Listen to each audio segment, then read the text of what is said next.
yeah, yeah, yeah. Oh, yeah.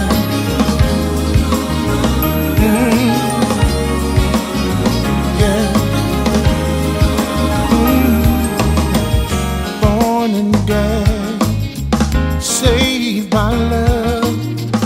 Count my blessings from above. Though in darkness, have no fear. Light will shine on those holding near. They know that sorrow they will pass. For I know in this life there will be something. But remember that love, yes it will. Love will reign. Yeah. Love will reign. Yeah. In my heart, I believe it. Love will reign. Oh, yeah. Yeah. Have a vision. It's clear and plain. People living life, smiling again. Oh, see the children. They know no pain. Far from pressure, stress and strain. Oh, sorrow, they will pass. For I know in this life there's gonna be some pain. But remember that love, yes it will. I know. Yeah. Love will reign. Gotta believe it. In my heart, I truly believe. Sun will shine again, and love, I can hardly wait. We'll all be together. There'll be peace, peace, sweet peace, happiness and joy forever.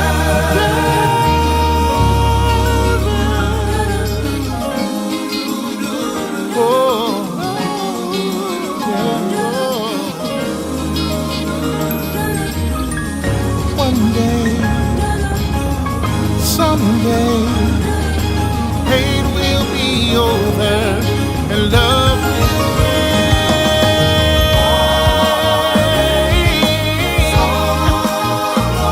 They won't last, for I know in this life there's gonna be some pain. But in the end,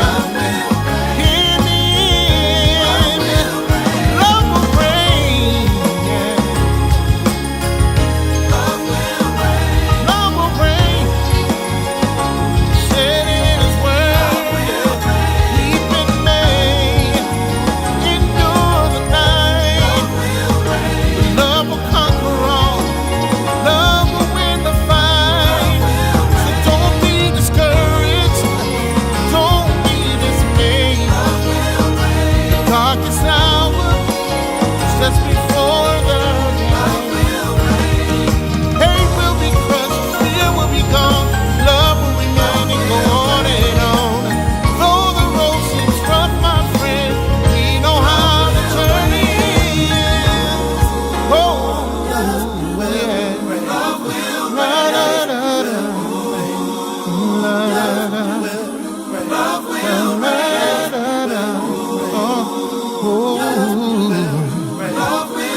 Love will reign. I'm just going to check out the sound across platforms.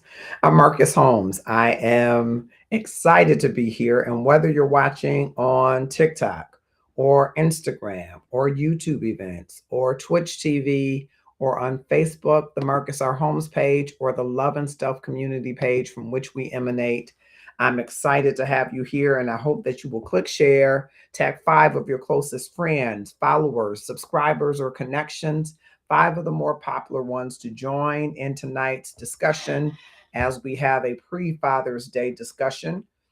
We will certainly have a special presentation, parts that will be encore presentation on Sunday, actual Father's Day. And if you want to give a shout out to your dad, inbox me across all these platforms so that we can include it. We need your shout out by Friday afternoon. And so we'd love to include you in that. But tonight, we, from the inbox, take a serious look at some as they journey through this fatherhood. And I just want to make sure and check the volume because I heard an echo that happened earlier. I want to make sure I'm good. This fatherhood. And I just want to make sure. Okay, sounds like I'm good across platforms. Thank you, Ashley, for joining us. Thank you for others, Aura Lee on TikTok and others that are joining across platforms.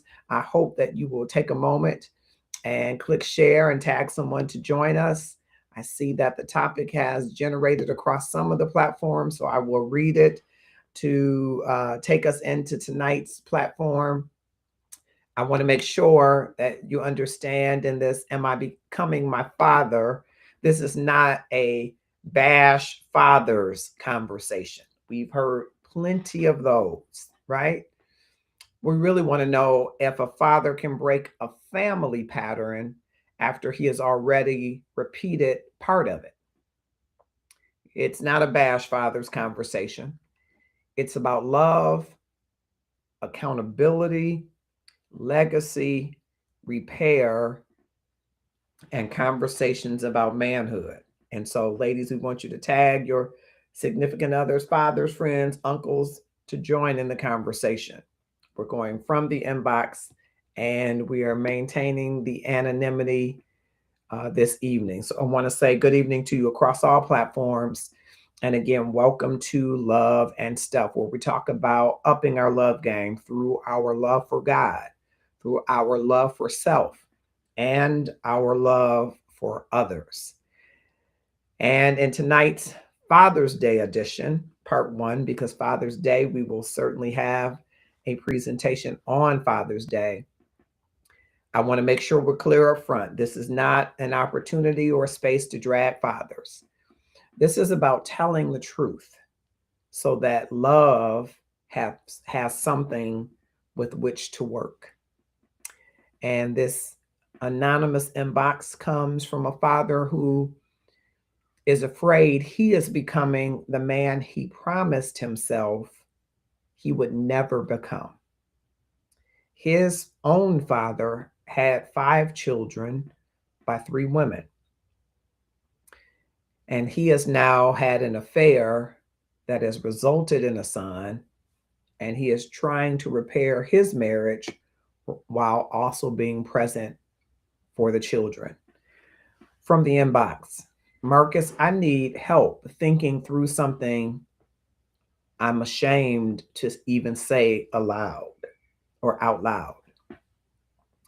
I'm a Black father and husband trying to repair my marriage after I had an affair. The affair resulted in a son. I already have 1 child with my wife, so now I have 2 children by 2 mothers.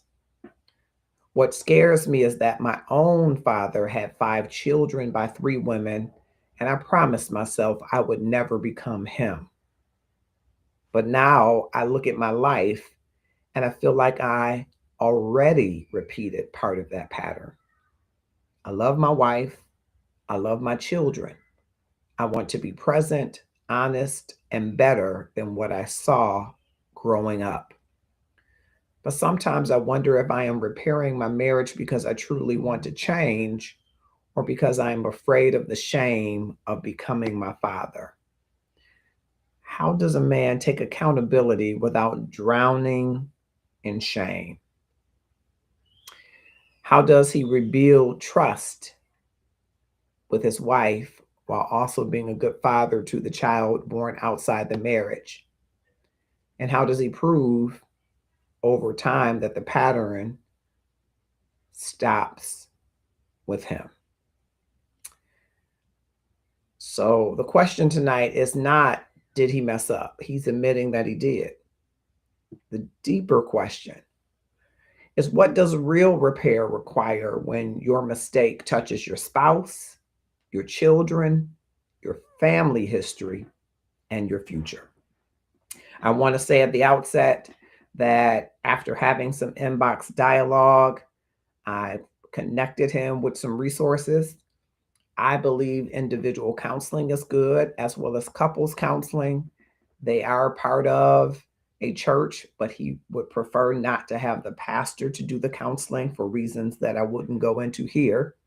So, couples counseling, if his wife is willing, and a written co parenting repair plan. I offer that because sometimes we want people to heal at our pace, and you can't rush someone else's healing. You can plan for a future state. You shouldn't use fear to demand forgiveness. And definitely, you have to be careful that that child that's born outside the marriage is not regarded or looked upon as a symbol or representation of the failure, because that child is a child. That child is not a scandal. That child is not a blemish. Okay. So I want to make sure that you know that up front. And I'll be looking to hear from you tonight throughout. I see that Autumn is saying, correct, you can't rush someone's healing. Thank you so much. Consistency. Thank you so much for joining us over there on TikTok. Those of you that are there and those that are on other platforms, we welcome you to join and chime in just as others are doing already. And what we want to offer to you that we offer to him are just some expert backed principles that you can utilize if ever you've been in the position. And I want to ask up front, if you'll drop in the comments your answers if you feel comfortable. Have you ever repeated a family pattern that you promised yourself you would avoid? Have you ever repeated a family pattern you promised yourself you would avoid? I've repeated a pattern. I said that I wouldn't cuss. My father could make cuss words sound brilliant. And I find myself saying, oh, Herbert Holmes, there are sometimes things that are just so easy. And there are times I find myself thinking or seemingly being just like him in ways that I had not planned. Have you ever had that pattern? What patterns did you inherit that you have to consciously fight? And can you be responsible, or can a person be responsible for their actions and still need healing from whatever has shaped them? I want to hear from you in the comments. Drop in the comments your answers to those questions. Name, maybe there's you don't have to name it. Have you ever repeated a family pattern you promised yourself you would avoid? You can name it if you want to, you don't have to. Okay. The second question I want you to consider is, what patterns did you inherit that you have to consciously fight? Okay. And maybe it's fighting. Gail Arnold. Brad, thank you for joining. And number 3, can a person be responsible for their actions and still need healing from what helped to shape those actions? I want to hear from you as we talk about this gentleman from the inbox who doesn't want to become his father. And he feels that he's starting to fulfill some of those patterns. Again, this is not drag your Father's Day. This is an honest, open conversation about, if you speak truth to your life, you give love something to work with, right? And so we looked at some of the expert backed principles, and we have certain relationship experts that we've referred to on several occasions, and I invite you to look them up and read them. And if you want more information, always inbox us at Love and Stuff so that we can provide it. But Sue Johnson is one of the practitioners that we often refer to. And her advice is the pattern is the enemy, not just the person. Her emotionally focused therapy teaches couples to identify the negative cycle underneath the fight, underneath the issue, underneath the situationship, and not just blame the partner. Emotionally focused therapy, it focuses on de-escalating the pattern, naming the fears that are attached to it, and creating safer emotional responses. Okay. And you can find more information about this at the Very Well Mind, VERYWELLMIND.com. So she says, number one, you got to name the cycle. When I feel shame, I hide. When I hide, she feels unsafe. You got to name the cycle. And what is the fear underneath that behavior? Is it failure? Is it rejection? Is it abandonment? Is it not being enough, not feeling enough? You've got to name not only the cycle, but identify the fear that is underneath the behavior. And then you have to be a couple to fight against the pattern. So you don't pretend that it didn't happen, but you fight the cycle together. This is not a door through which you say the father should not excuse what he did, but you also need to understand, and the father needs to understand the deeper cycle.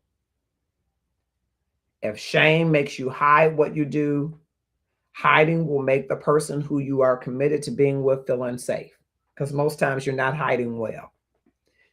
And that creates a pain that makes you feel more shame, and it becomes a cycle. You get trapped in a loop. You start to do things and behaviors and you hide them. And that hiding makes someone feel unsafe, makes them distrust you, and brings pain that makes you have more shame. So again, you name the cycle out loud. You separate the person from the pattern.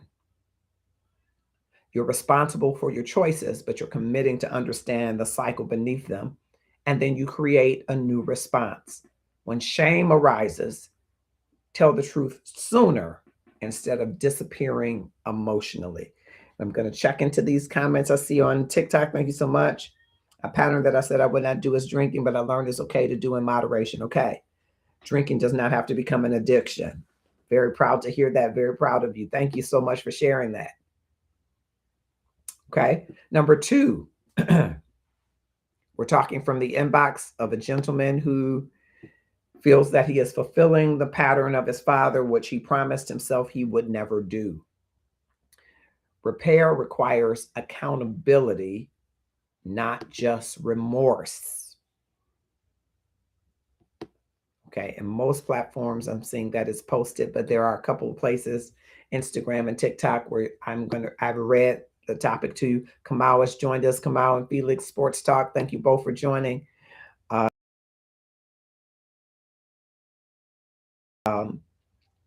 So you'll get a chance to hear that topic again. All right, so I don't see it posted there.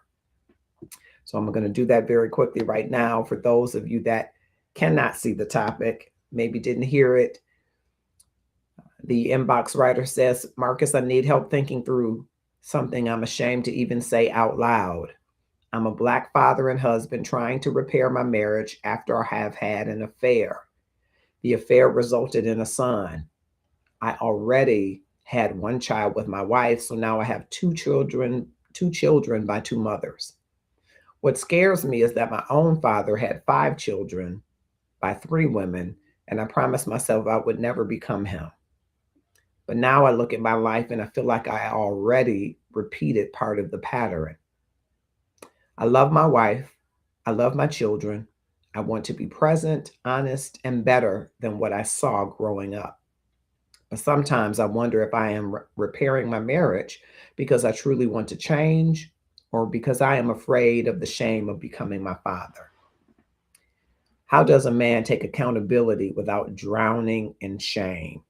How does he rebuild trust with his wife while also being a good father to the child, born outside the marriage? And how does he prove over time that the pattern stops with him?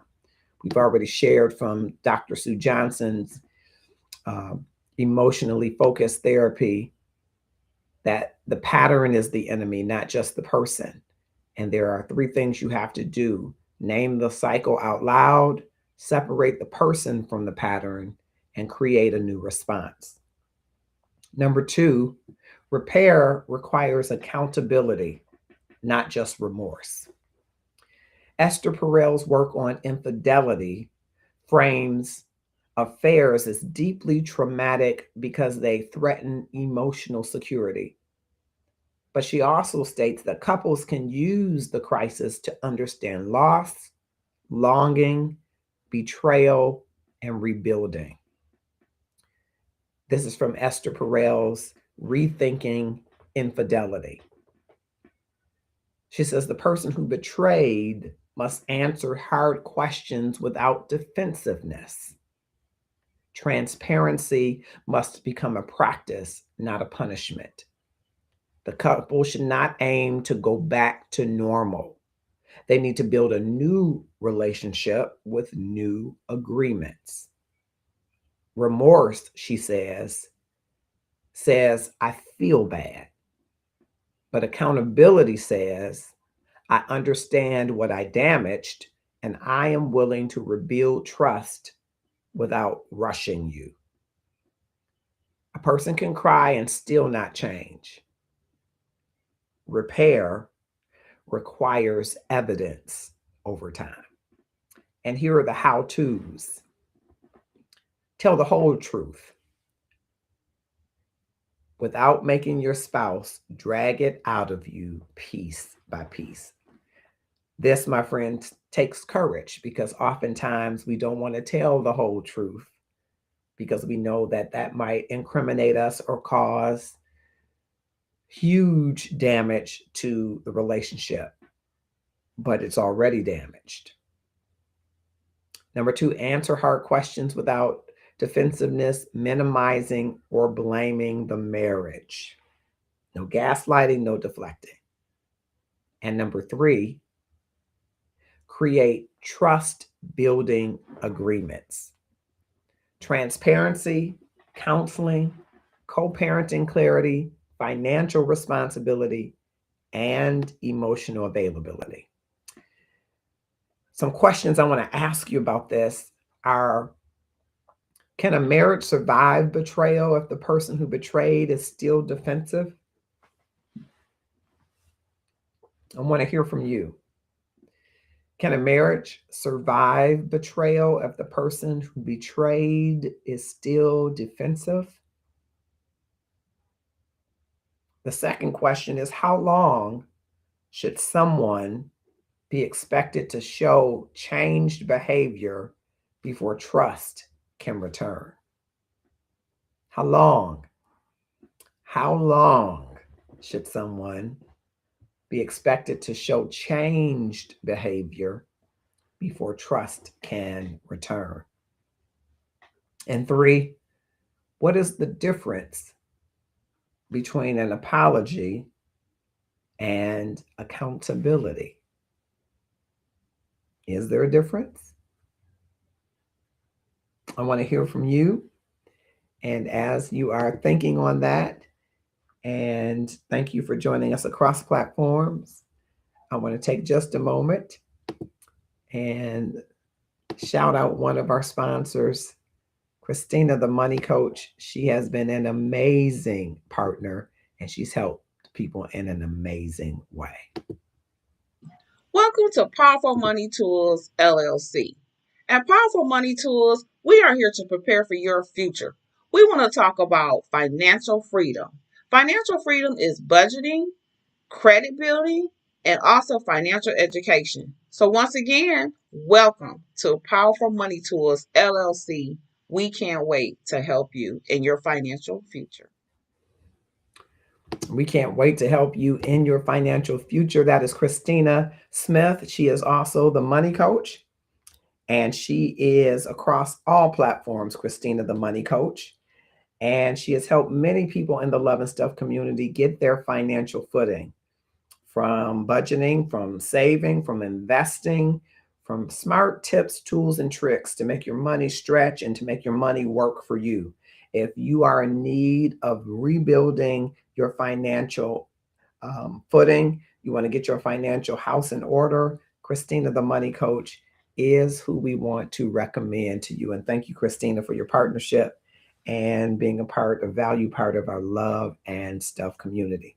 We're talking tonight from the inbox of a gentleman who does not want to become his father, but fears that he is already doing it. He has had an affair that has resulted in a child, and he grew up in that same kind of environment, having siblings among two other baby mamas. So his dad had 5 children among 3 women, and he promised himself that that would not be his future. You know, there are so many stories from which we can draw to think about, how this can impact someone. And I can't help but go to the one of the greatest books and most read that I've ever known, uh, and is Life. It's Love's lifeblood, if you will. There are sons throughout the Bible who inherited their father's bad ways. And King Ahaziah is one of them who followed the wicked ways of his father, King Ahab, who you may know was married to Queen Jezebel. That name sound familiar? Uh, Ahaziah continued in the tradition of his father through idolatry and rebellion that had characterized his parents' reign. He grew up in an environment where he saw idolatry and rebellion, and he continued it. In fact, First King says he did evil in the sight of the Lord and walked in the way of his father and in the way of his mother. And if you go to read, you'll find a lot of the things that King Ahab and Queen Jezebel did that were wicked, that were evil. And that same spiritual corruption that marked Ahab's life became part of Ahaziah's life and his leadership. Okay. We also see Abijam, who followed the sins of his father Rehoboam. And Rehoboam, led Judah into spiritual compromise. And his son continued in those same patterns. First Kings 15 talks about he walked in all the sins of his father, which he had done before him. So instead of learning from his father's mistakes, he repeated them. Okay. So there has been a long history and record. And again, it's not dragging fathers, but it is showing you there is historical content, historical evidence of fathers living out certain behaviors and their sons picking up that very same behaviors. Mothers the same, right? And though you can choose to follow in that path, you can also choose not to follow in that path. And so here we find in the inbox a gentleman who's struggling with that, who wants to be the best father, be the best example, and be better than his father. And I think a lot of times that's every son's hope, and a lot of time every father's hope. They want the son to be a better version of them. We talked already from Dr. Sue Johnson's emotionally focused therapy that the pattern is not the enemy, is the pattern rather is the enemy, not just the person. And we listed some how-tos there. And then we talked number 2 that repair requires accountability, not just remorse. It's not enough to just say, I feel bad, I feel shame, I feel sorry. You have to also take accountability for the damage you've done and be willing to help to rebuild the trust with your partner, with your spouse, with your loved one. Number 3, Respect is the floor. Without it, repair collapses. We often talk of the work from the Gottman Institute, Dr. John and Dr. Julie, who identify criticism, contempt, defensiveness, and stonewalling as destructive conflict patterns. The practical antidotes include soft startups to the conversation, appreciation, taking responsibility, and self-soothing before re-engaging. Okay, and again, this is information from verywellmind.com. So one of the things is to start the conversation with, instead of saying you're always doing this, say, I feel, I need, I see. And when the defensiveness enters the conversation, pause and say, here's what I can own. And if it feels like a flood of criticism, take a timed break. Hey, I need 15 minutes. And let's resume after that. And this is from Dr. John and Julie Gottman's 4 Horsemen and Conflict Repair. They say if the marriage is going to heal, if the relationship is going to heal, conversations cannot be full of contempt, full of cruelty, full of shutdowns and counterattacks. Because pain deserves honesty, but repair still needs respect. So they offer these how-tos when you want to make repair the floor, because without it, repair collapses.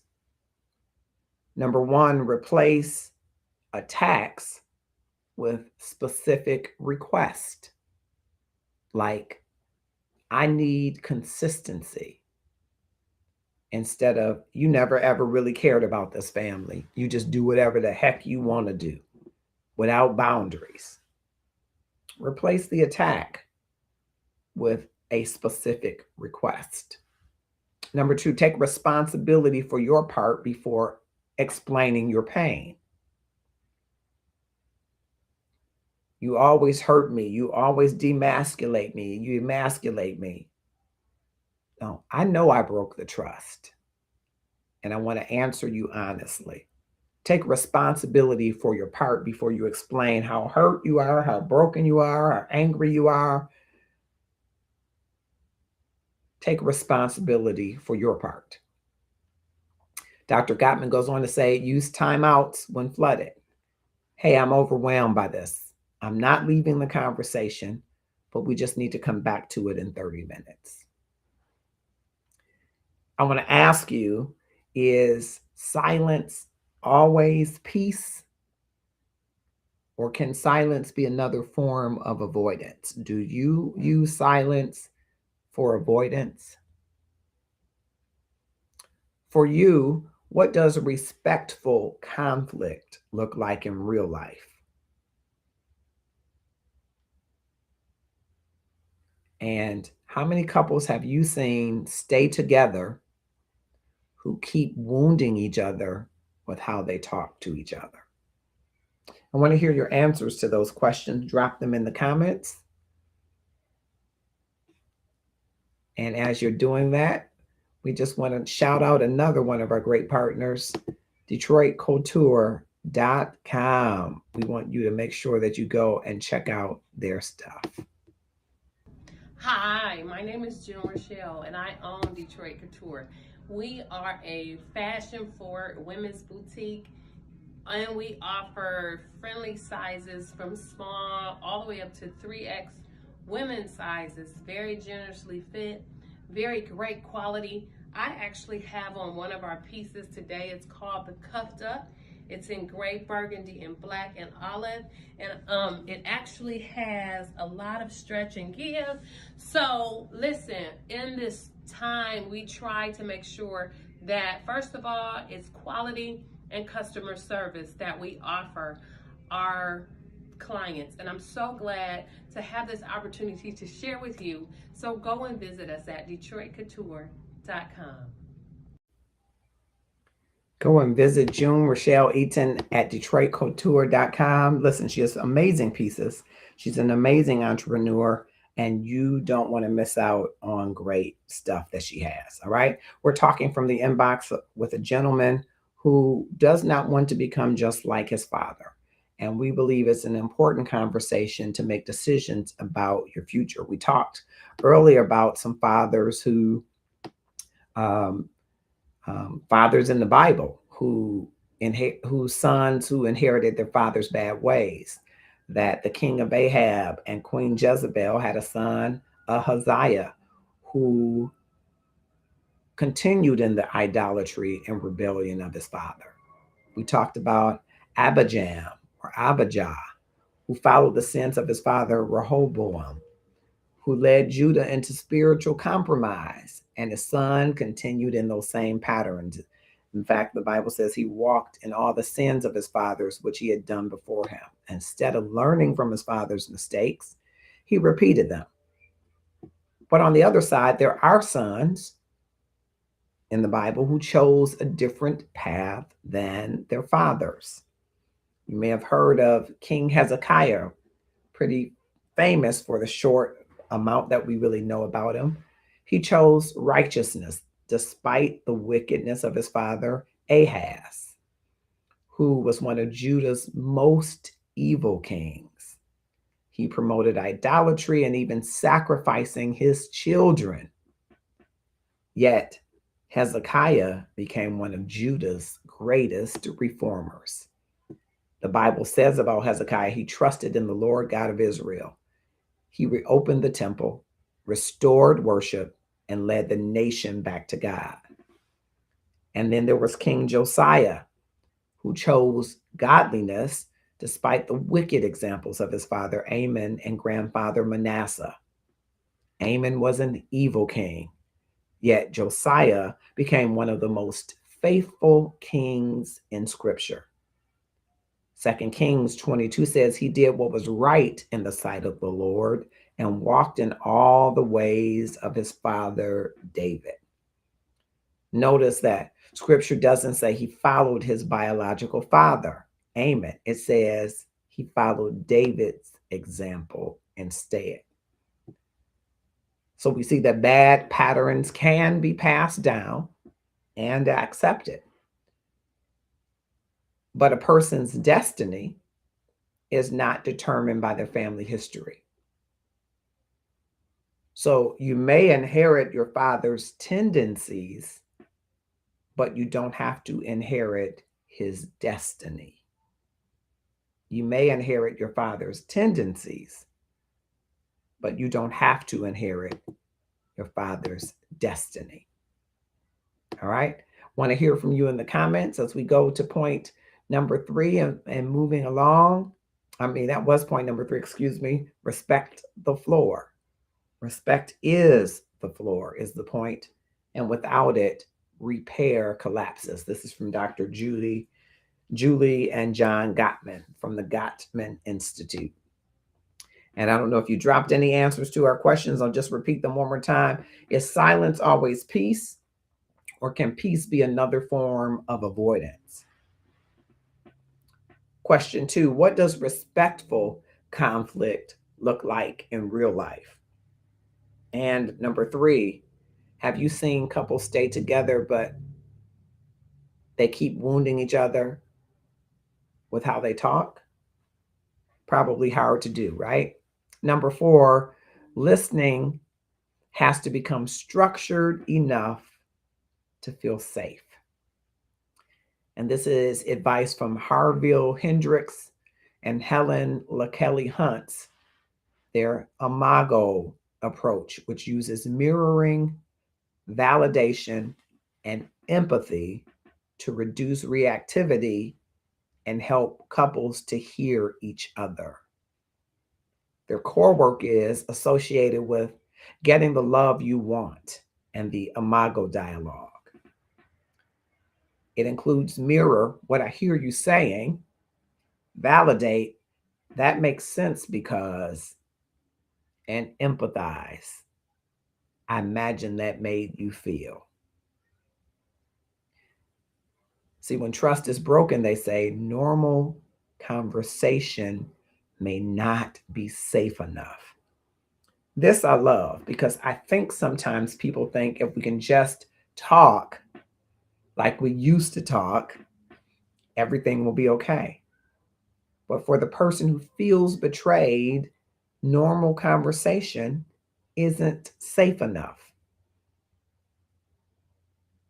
So it's good to have a structure where one speaks, the other validates.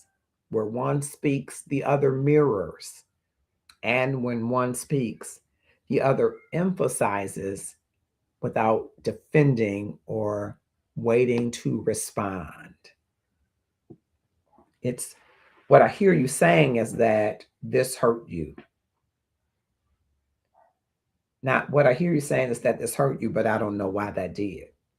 What I hear you saying is that hurt you, but you hurt me too.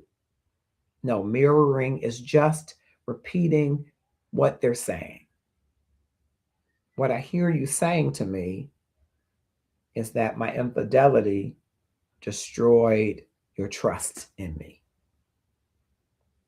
Not what I hear you saying that my infidelity destroyed your trust in me, but I did it because I was so lonely.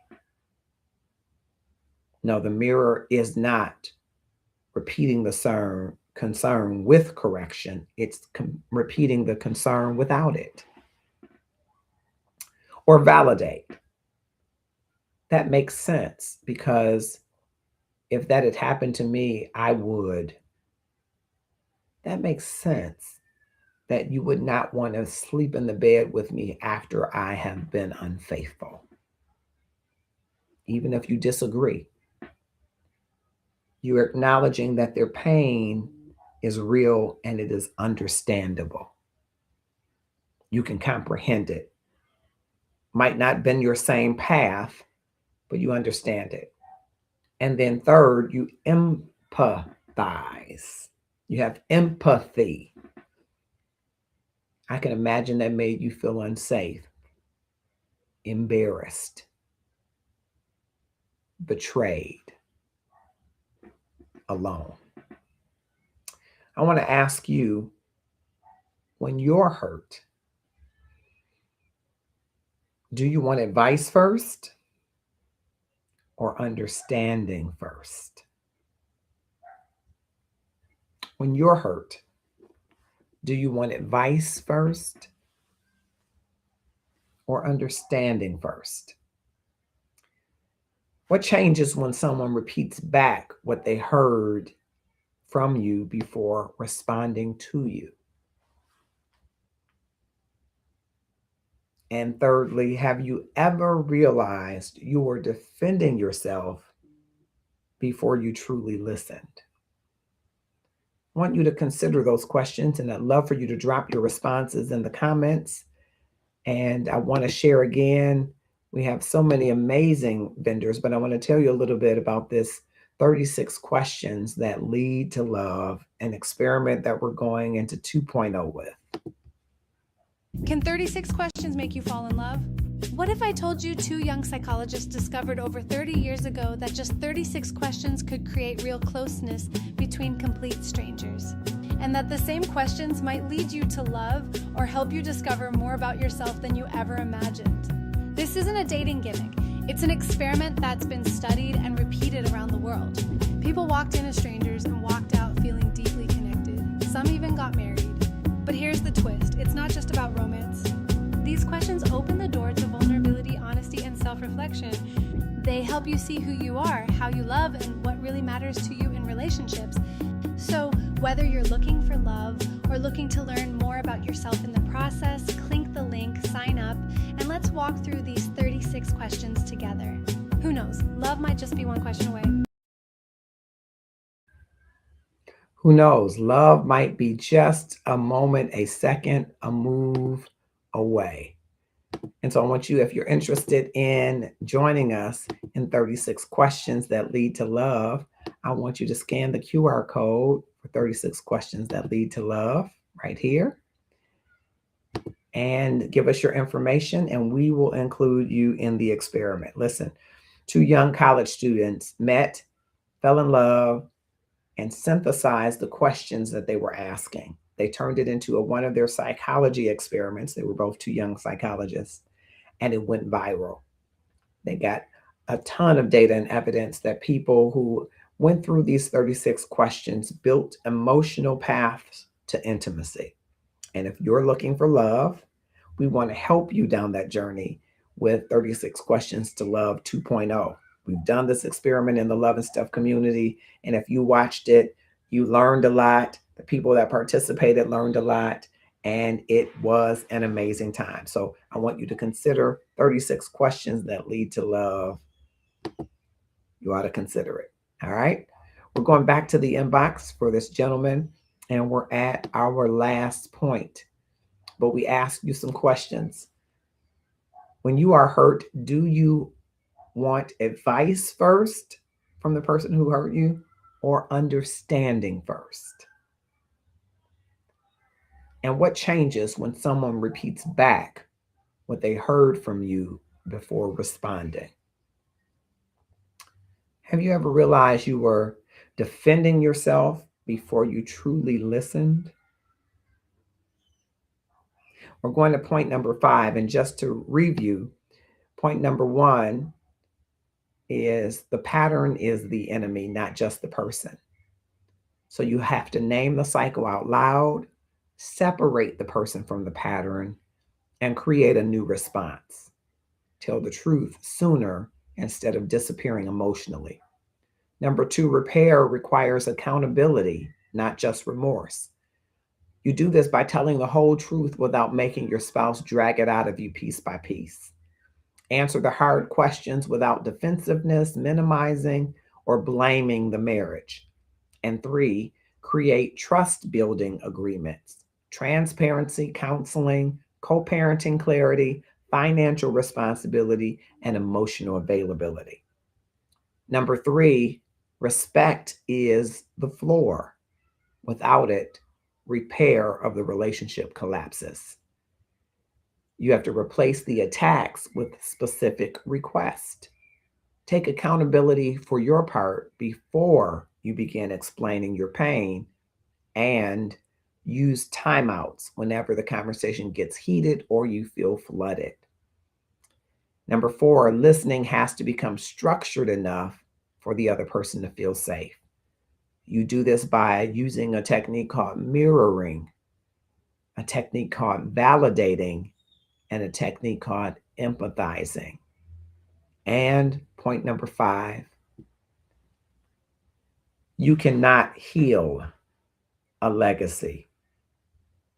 Change it, reframe it, while hiding behind its shame. Dr. Terry Real's relational life therapy emphasizes full respect living,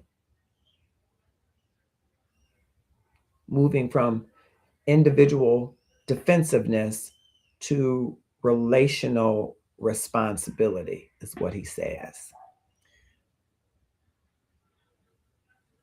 It is looking at shame, because shame can become a form of self-centeredness, he says, if it keeps the focus on I'm terrible instead of I caused harm and must repair it.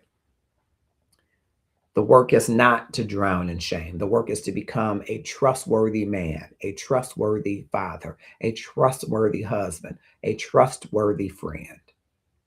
The how-tos are turn your shame into a plan. That plan can include therapy, fatherhood consistency, marriage repair, and co-parenting responsibility. Practice this full respect living that doesn't use yelling or mocking or disappearing, gaslighting or blaming, or punishing people for their pain, especially when you've inflicted it. And give measurable actions. What will you do? Will you attend counseling weekly? Will you keep your agreements about coming straight home from work? Will you show up for the children, both of them? Will you stop hiding the hard truths? This is that full respect living. I want to ask you, when does shame help us change? And when does it keep us stuck? When does shame help us change? And when does it keep us stuck? What would it take for a father to prove that the pattern stops with him? And can a man be a good father if he has deeply hurt the mother of one of his children? I want to hear from you what your thoughts are in the comments. Shame says, I am my father. Accountability says, I repeated part of the pattern. Repair says, now I will show changed behavior over time.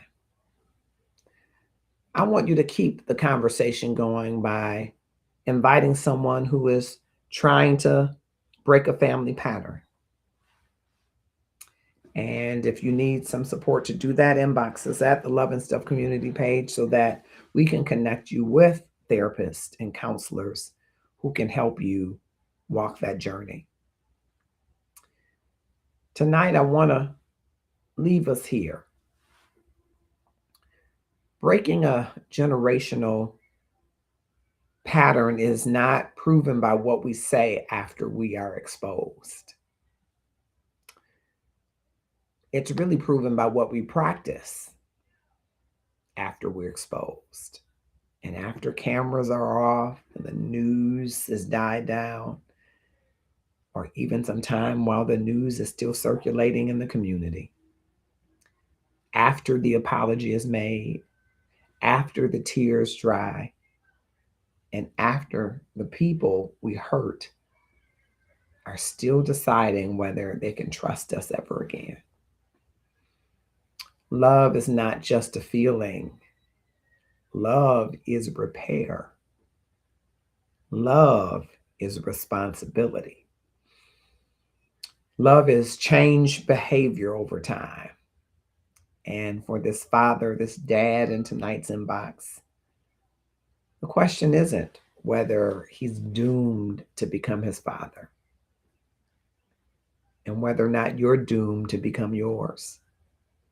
The question is whether he is and you are willing to become honest enough, humble enough, and consistent enough for the pattern to stop with him, me, and you. The question isn't, can you erase what happened? Nope, you cannot.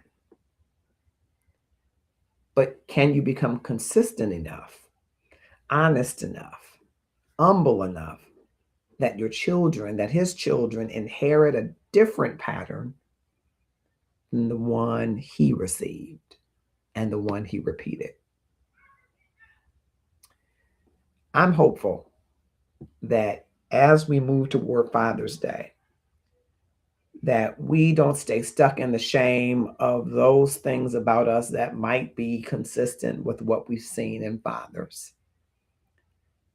There are some imperfections in us all, and some of them handed down to us, and some of them we have embraced. Don't let shame keep you stuck in something that you don't want to do or be. You do have a choice in making a change and stopping the pattern right here. And I hope that you will consider taking the power of that change to make a difference for yourself, even today, that you will begin a new pattern that says you're going to be the very best of your father and the very best of yourself. Marcus, I want to congratulate you on Love and Stuff. I really want you to know that staying grateful and understanding the power of what it is to be operating out of a space of abundance and gratitude is the most important part of every journey of every day. So Marcus June, congratulations on this book. It's on Amazon now. That makes me so proud of you and your family and me and my family, and every single person around us gets it. So good on you for bringing it into the hands and the laps and the Kindles of all the people. Okay, so we're gonna check it out. Can't wait to learn more.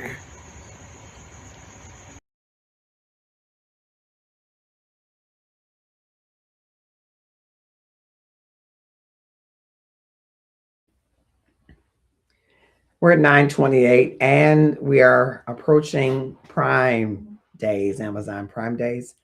And in the spirit of Father's Day, I wanted to share an excerpt from my book, The Gratefulness Journey, every day, which is available. It's powerful lessons from my life on the journey and practice of gratefulness. And I want to share part of it with you about my dad. I read from the book a section called The Light in His Eyes.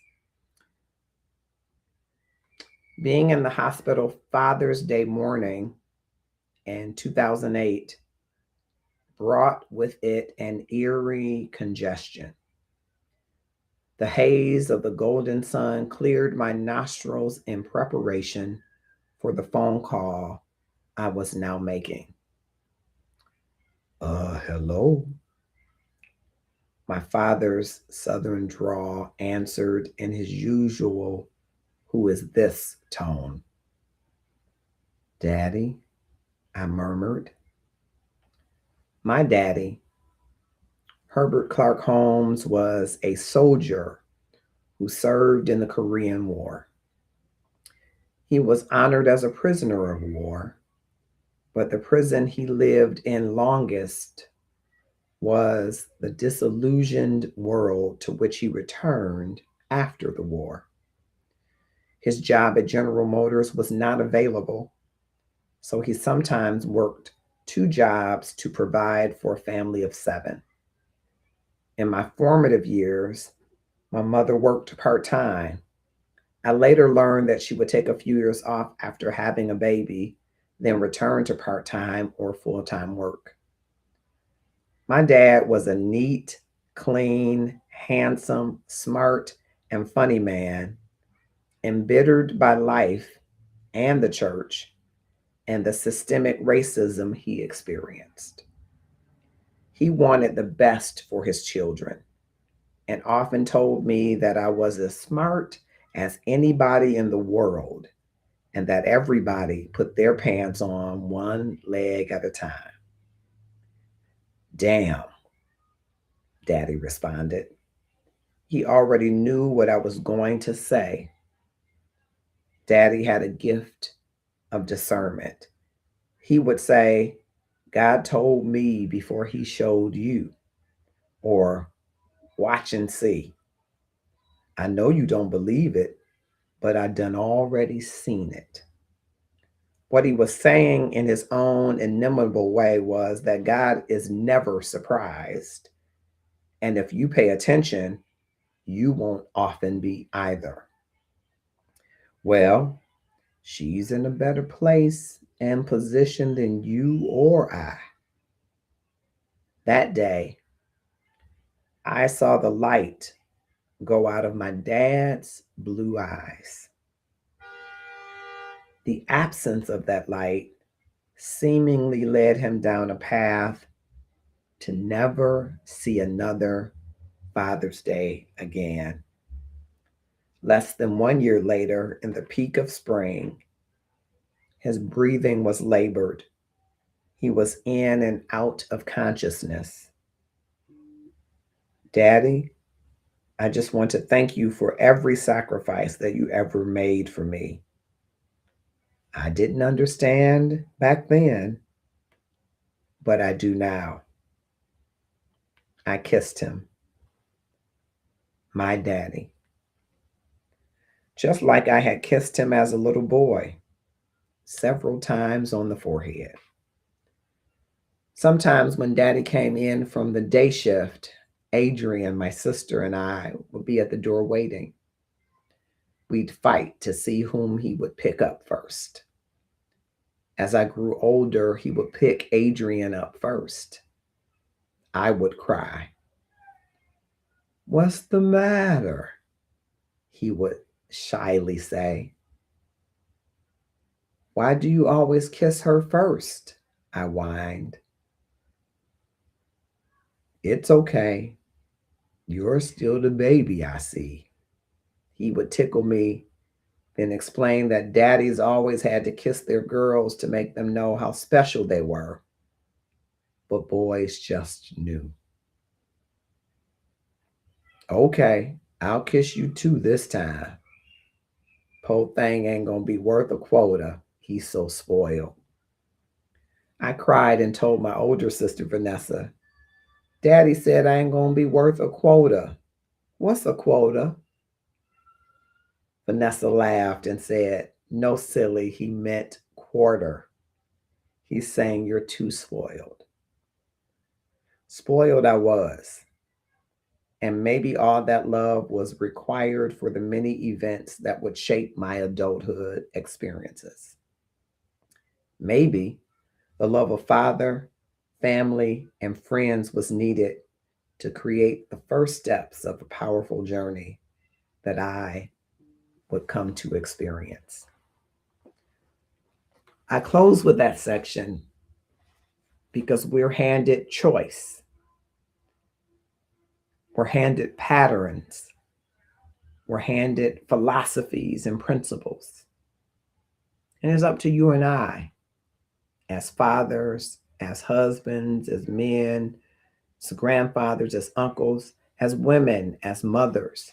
It is up to us to determine what is good to carry on and what has to stop as a pattern.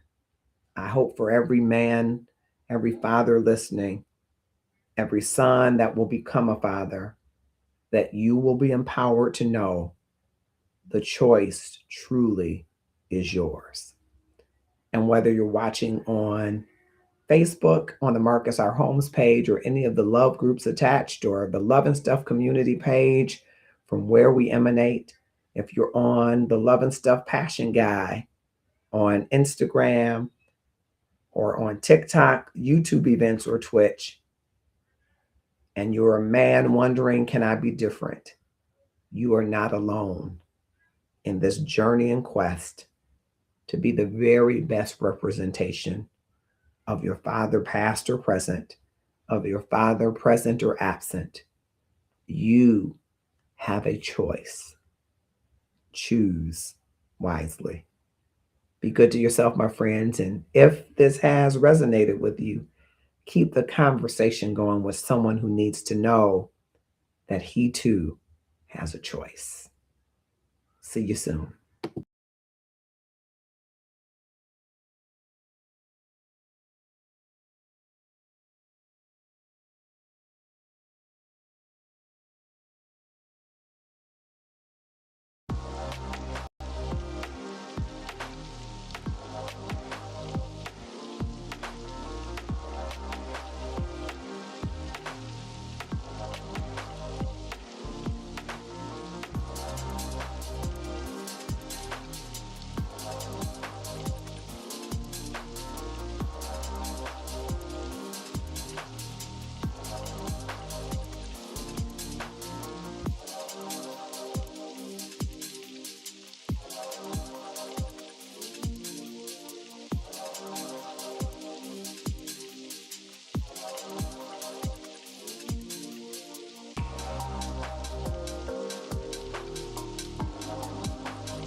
Yeah, yeah.